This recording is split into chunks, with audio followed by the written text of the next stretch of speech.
Welcome to Toffee TV. It is my three things. Aston Villa 1, Everton 2. Everton's first victory at Aston Villa since 2016, I think it was. We beat them 3-1. And Idrissa Gana Gueye was playing for Villa that night. Last, big win for Everton. Been too long since we beat a Villa side, and a big win in their competition we don't do great in. But it's all about a bit of momentum. It's made the supporters feel a lot happier. Absolutely it has, and it's a great win and a fully deserved victory, same as what it was on Saturday. And listen, I know there'll be Villa fans who watch this and will be thinking, well, it wasn't our full team, and I get that. But for us, it wasn't our full strength team either. But it was a big win and a much needed win for Everton, and Villa will go on and have a great season. I'm sure they're a good side. And for us, it's about trying to build some momentum now. The manager is getting his players back, and they're proving that. Tonight, the first thing I want to talk about is the 3-5-2 that he played tonight, or the 3-4-2-1, or the 3-4-3, whichever way you want to look at it. But the way I looked at it tonight was an example of options for the manager. I'm not sure it's one he will always go to, but it's certainly with the players Everton have got, there is the capability to play that way. There's the capability to play three centre-backs in there, or Seamus Coleman as a third centre-back, which has been discussed many times. I think with Nathan Patterson, I think he is more of a right wing back than a right back at times. He's got to improve his attack and play, although he did put 3 great balls in tonight. We just didn't anticipate it, but that's got to be almost his go-to ball, just playing it in the old corridor of uncertainty, as they say. And then over off on the left side, we have Michalenko there. But there is scope to play Dwight McNeil in that position as well, because he's more attacking. He's got that left foot. So there is versatility. I suppose you could even play Jack Harrison in there as well, because he is left-footed and he works hard, but gets up and down that as a threat, left foot, right foot kind of thing. But it did give that bit of flexibility for Sean Dyche tonight. And again, you can go from 2 midfielders into 3 if you really wanted, kind of like a flat 3. So that versatility when you've got your squad players fit and available, which is what Everton are getting now. They're getting that bench where the manager is looking and he's got options on the bench. I think the more we do that and the more we benefit from that, the better we can be. I've said for a long time that there is more than enough quality in this Everton squad to keep Everton away from any kind of trouble. A lot of people have disputed that at times, and that's fine, because it's about demonstrating that. But when you just take it on ability, then this squad should do a lot better. Now Dom's fit and firing, and we've got Beto there, and obviously there's Yusuf Chimiti. I know he's away behind them, but he's still kind of in the same kind of framework, 6'4", tall striker. We've got him as a little bit of an option. We've got Dan Zuma. We had Lewis Dobbin on the bench tonight. Dwight McNeil was on the bench tonight. Jack Harrison's in the side. There is lots of options there. Abdoulaye Doucouré's been scoring goals as well. There's a load of flexibility in that Everton squad, and I'm just wondering if Sean Dyche, that'll be something that he may look to do on certain occasions this season, because he has got those players. So it was good to see him try something different tonight, and obviously it's worked and Everton have won the game. The second thing I want to talk about tonight is Amadou Onana in his proper position, what I regard as his proper position as a 6. He was excellent tonight. He was absolutely brilliant. I thought he was really good on Saturday at Brentford, to be honest, but tonight I thought he was brilliant again. Just in that role, he's got to be more dominant. He's got the physical attributes to be dominant. He showed good passing range tonight. Lovely little ball through for James Garner for Everton's opening goal.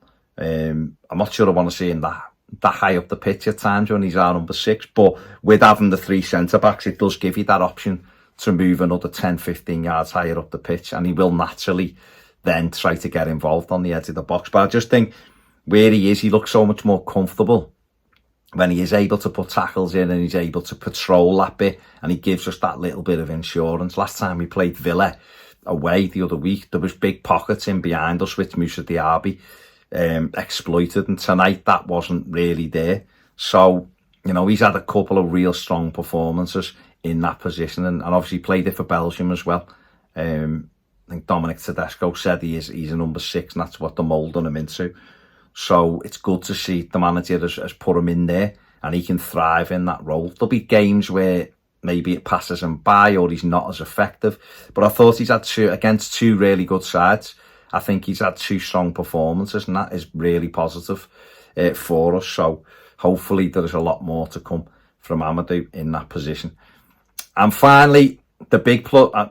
Listen, there was pluses tonight, but another big plus for Everton tonight was Jack Harrison coming into the side. It was his debut for Everton. He's been out for a while, got injured towards the end of last season with Leeds. He played for the under-21s 45 minutes on Friday night, and he started tonight and got over an hour in this one and was a threat. You know, lovely little ball through to Dominic Calvert-Lewin, which he probably should have scored. It would have given Jack an assist on his first game. He worked really hard. We can see that he's a good presser. He had to be playing for Bielsa, you know, part of that lead side, which just had boundless amounts of energy and worked so hard. And I think we can see that he'll give us that on that right-hand side. I said all summer that he was one for me that I thought Everton could get, and one who just seemed to fit what Sean Dyche wants. And tonight he's proved that.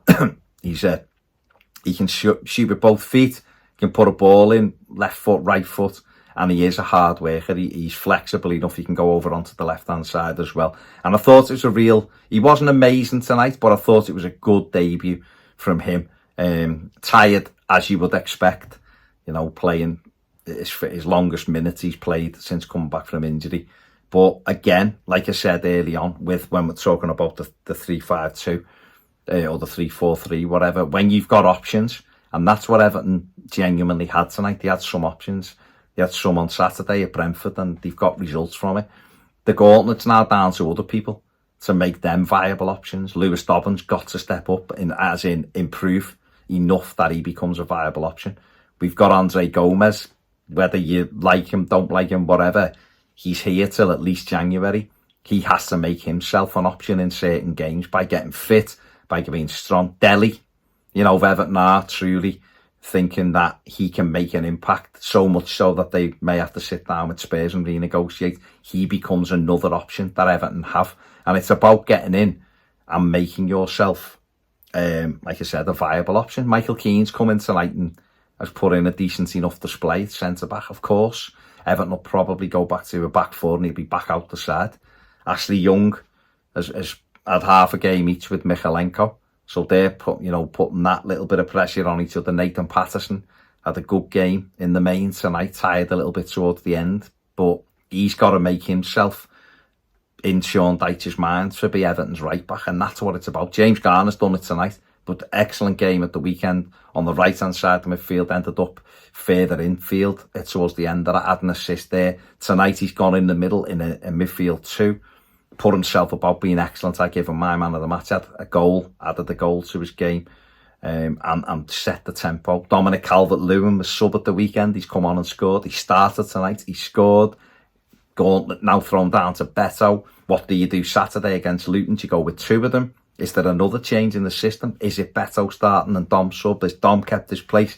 There's all of these things, and Jack Harrison only adds to that. So I was absolutely delighted to see him back tonight, making his Everton debut, and hopefully he can get fitter and stronger and become a real asset to this Everton side. We need someone who can score goals. He's regularly done it in the Premier League with Leeds and got assists. We need a little bit more from Dan Juma, like I say, final product. But he is a threat. You can see that. We know Dwight McNeil has got a goal in him as well. The two strikers, the core. It's all of these players being, being fit and healthy means Everton have got the opportunity to score more goals, which means more victories, which means we have a much more comfortable season. Right, I've waffled enough. I'm going to go and enjoy the rest of the evening. Make sure you do give the video a thumbs up, subscribe if you haven't, and enjoy the rest of your night. See you later.